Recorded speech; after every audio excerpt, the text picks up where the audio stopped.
Kumbaga iba yung dating ng pangalan nito. Pero sa nakita ko ngayon, well focused sila. And then yung hanggang sa matapos yung third set na yung focus.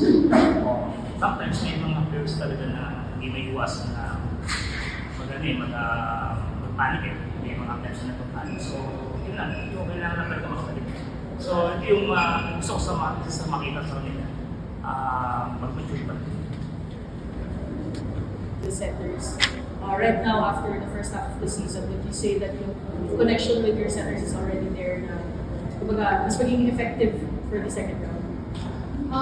With the setters naman, parang we have that connection outside naman and lagi kami nag-usap with our setters. And actually, sometimes hindi naman nag-setter ng hindi kami din.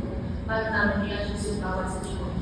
So, I don't think na magiging ganun kalaki factor yung setter namin kasi willing to learn din talaga yung mga setters namin and maintain din naman sa mga coaches.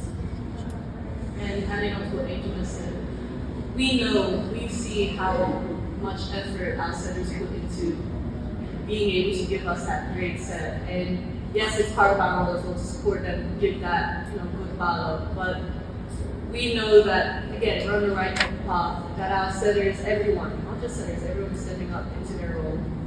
And I believe